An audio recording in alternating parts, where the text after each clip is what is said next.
salahan nabi lod صح nabi lod markii ay waqtigii ay malaa'igtu u timid ay qoomuluudkiina ay damceynayeen malaa'igtii martida u ahayd in ay wiilal qurqurxan oo yar ay ku xadgudbaan ay u talagaleen ay ku damceen nabi nuux uu calaalay nabi lod عفوا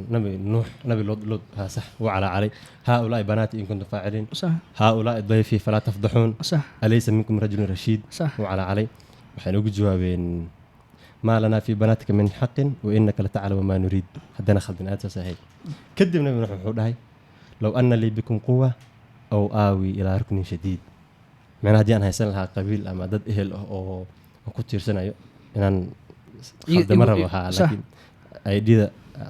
تفسير كذا تسوي هدي أنا هيسأل لها قبيل أو كنت سنة هاي ما أنت ما إذا معناها سيجي بجبستين نبي كدم بي نبي لود مركي إسقبتين قال ذي وحيدهن ولولا رحدك لرجمناك وما أنت علينا برجل شديد عزيز سمعنا هسه أمرنا يا dhibaatooyinka dhalinyarada haysato oo ummadda badi aysan ka dhawaajinaynin in aanu annaga ka dhawaajino un oo wax hal marka aan la imaanin oo laakiin waxaan la qarsanayo qof walba luuqa kula jiro inaa banaanka waadi xakeeno oo la dhaho aleelahay way jirtaaye wayba timid maxaa laga qaban karaa haddii aniga aan fiiriyo waalidiinteena uma maleynaa in walow ay jirto laakiin sida ay dhalinyarada hadda ku yihiin kuma aha waxaa arkaysaa waalidkaaga oo waalid qabiil kale oosan ay shuqul isku lahayn in aad ugu wacdo hooyo si xadka isku jecel yihiin bas oo walaaltinimada iyo ayagoo aysan qabiilka fiirnaynin laakiin hadda ay noqoto qofka markuu saaxiibka dooranayo in uu qabiilkiisa ku doorto midda koowaad waxaa isleeyahay waxaa keenaya taas awal waddankeena intuusan burburin ummadda soomaalinimay fiirin jirtay yacni qofka soomaaliga ah gobolada lama kala xigi jirin ummadda soomaali un bay isla ahayd markii waddanka burburay oo qof walba geeskiisa u goostay oo qabiil walba dhahay intanaan difaacani qabiilkan kale iska difaaci in qabiil markaa la isku laayo ha yacni qabiilkii markaa uu dagaal noqday dadkii awal waddan ahaa oo isku foodeyn jiray in hadda ay dirir ka gaarto markii maamul goboleed uu soo baxay gobol walba maamul walba la dhahay qabiilkan ale uu calan samaystay waxaan garanaa aniga markii magaalada la socdo isliimka dhex socoto dadka gacantooda afiiriso waxaa ka jirto soma ay fahmeen oo calankan iyo calankan qofkan waa hebelkan la islaho taas marka ayada waxaa keenayso maamul goboleedyada iyo qabaa'ilada hadda si iskugu hubeeyey oo dadka ay isku markaa ku kala dirraayaan oo lagu tartamayo hadda 4.5 lagu tartamaya madaxweynaha qabiilka markuu madaxweyne noqdo waxaa way qabiilkana ra'iisul wasaare noqoni tartanka ayada ay maato oo marka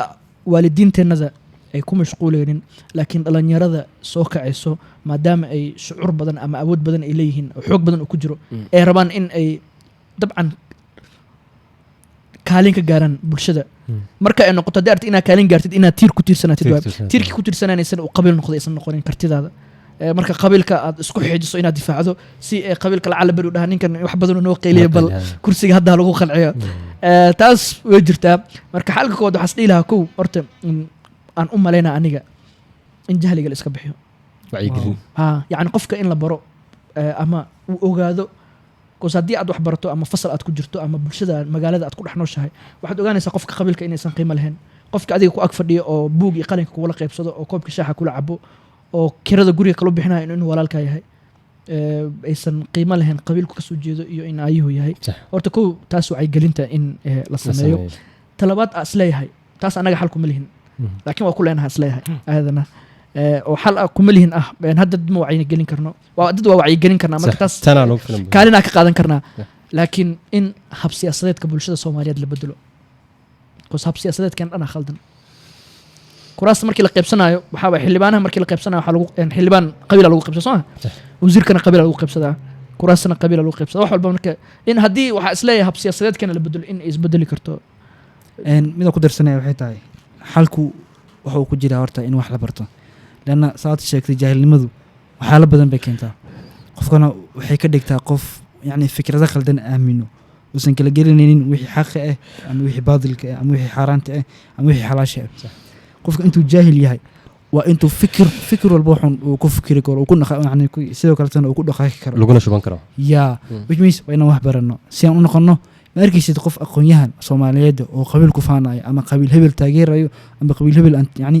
dhaleeceynayo which means qofka markuu wax barto waxyaalo badan oo ifaayo hadduu qabiilka taageera xataa si farsamaysan oo siyaasadaysan oo ku taageera qofka markuu wax barto jaahilnimada ay ka baxdo shareecada uu barto culumtan kale oo muhiimkana uu barto wuxuu noqonayaa qof aqoon-yahan kala garanaya wixii muhiimka iyo wixii muhiimka ahayn kala garanaya wixii xaq iyo wixii baadilka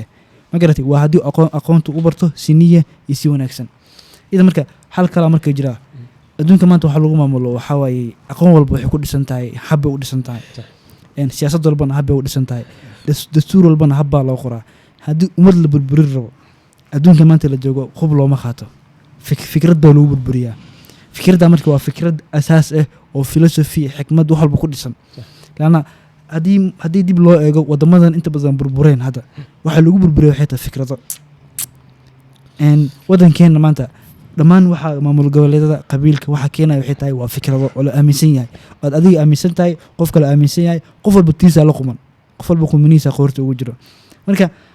dastuurada la qorayo waxa lagu qoraa philosophy haddii ummad la burburinayo waxa lagu burburiyaa philosophy haddii ganacsi la asaasaya suuqyada weyn ee ganacsiga waxa wax lagu kala iibsadaa philosophy wax qiimeyn wax lagu iibsadaa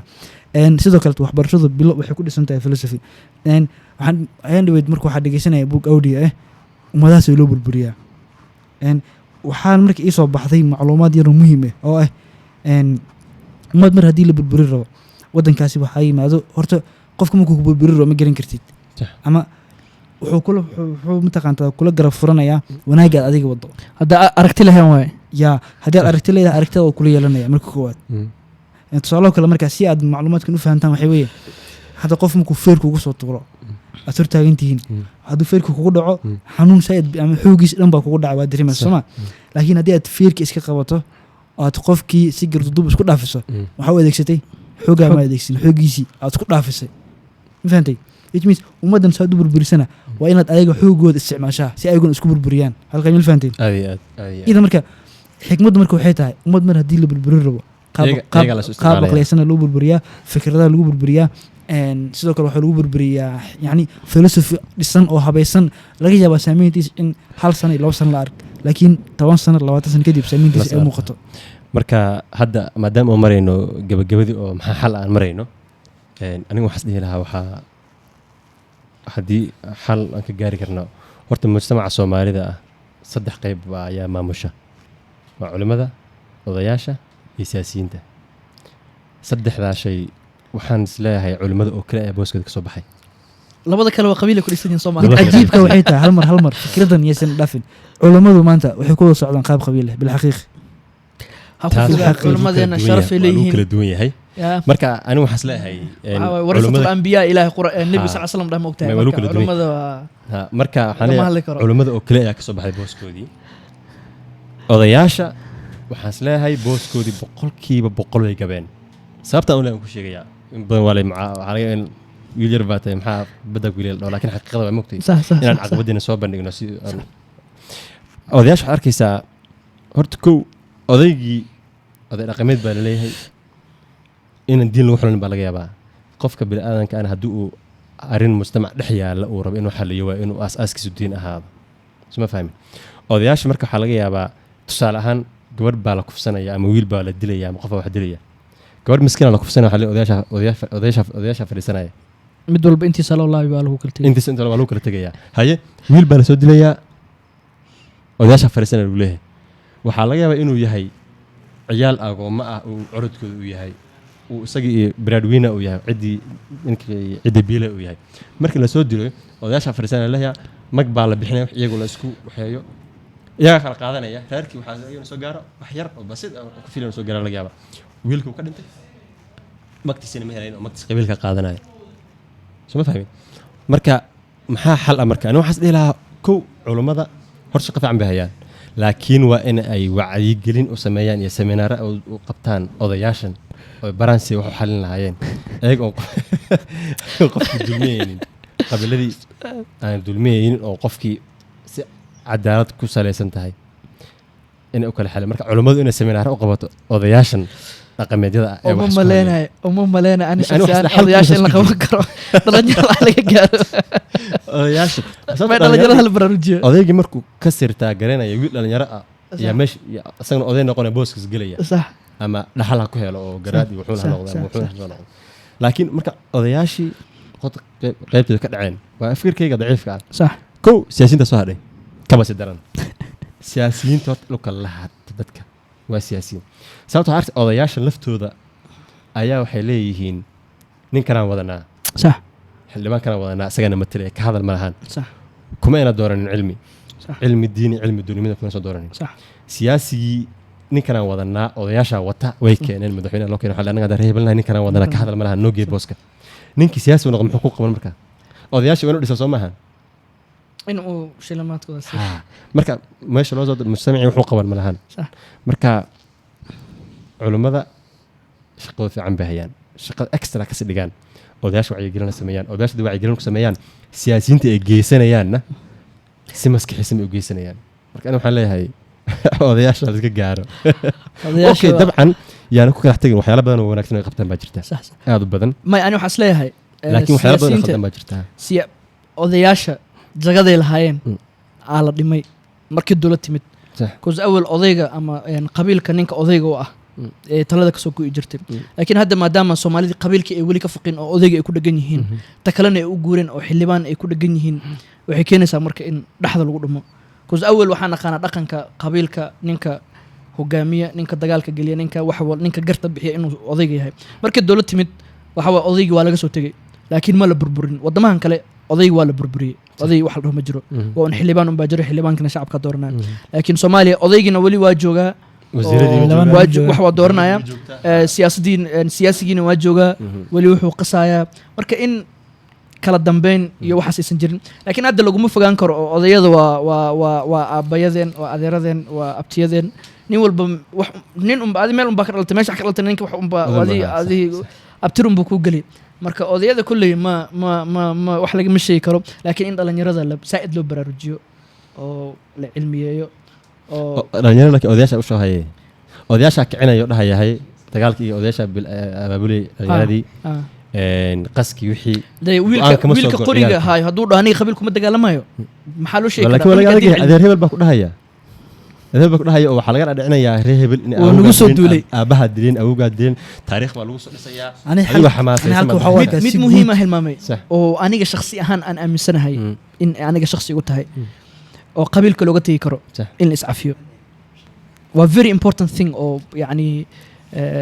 cafiska haa in la iscafiyo cause dadka wada dhintay oo soomaaliya ku dhintay waa un isdilay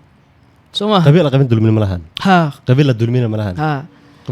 marka waa la isdilay adiga haddii qof lagaa dilay haddii aad haysato qabiilkan saaxiibna la yeelan maayo gabarna ka aroosi maayo meeshii lagu dilayana waa meeshii dagaalka lagu qaadayna qaaraanka waa baxsanaa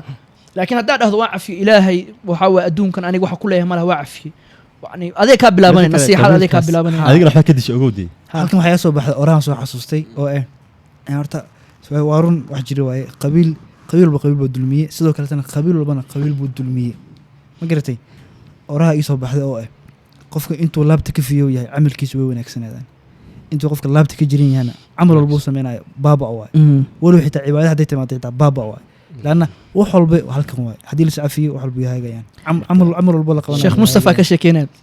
الشيخ مصطفى سعد وحواي إلى حكمة أوديبه إلى هنودايو علماء الصومالية كد جود إيو سياسيين إيو وضيض إيو إلى هنو وذا قارها يقسم يكدينا إلى هنو وذا دايو وجعلنا هاي الشيخ مصطفى كشكينا وحويري بركي هذا أول دي هوران مركل الجوجي هذا عند عدو يكل دون تهي أول مركل الجوجي أنا قصمها قبل كان ولين وان لغرينين قبل كسا وقت كان جرنا ولين تبني نقدرين لواتنا كدلنا مسمو لو قش لواتنا كدلنا لو تبني نقدر لما كنا هين وعن أنت قبل كل إسكود دجالين أنت أول سندولد الإسكود دجالين وهل يجرى أنا أو أذك رهب السماء وقت أذكنا رهب كان كنت ضوء بقول يكونتون كي وعيال كسا كدلنا لكن هدو إزبد الشيء أنا كان الظلمية قبيل والبو وصومالي تاجر أصقال الدلمية أو لكن أصح الدلمين جرا أصح حكاتك لكن هذا وحواي وحتى أنتهي أنا جن الدلمية قبل هبل أنا الدلمية قبل هبل أنا الدلمية مركا وحواي مركا حد الدلمين سواء كذا مركي ما أنت لو الدلمية سكعفي مركا إن لسعفي وحواي حال سائد مهم عملنا insha Allah dhalinyarana waxaa jeclaan lahaa inay taas naga qaadato guntii gunaanadkii xalku wuxuu ku jiraa in jahilnimada laga baxo wax la barto sidoo kaleetana in lis cafiyo fikradahana siyaasadahana in la bedelo oo fikradaha ku fikireen oo siyaasiga ah in aysan qabil haddii qabil ku salaysan tahay xataa in si nidaamsan in u salaysan oo isku gumaadeen in lagu wada noolaado marka intaas kusoo koobi doonaa wassalaamu calaykum waraxmatullahi tacaala wabarakaatu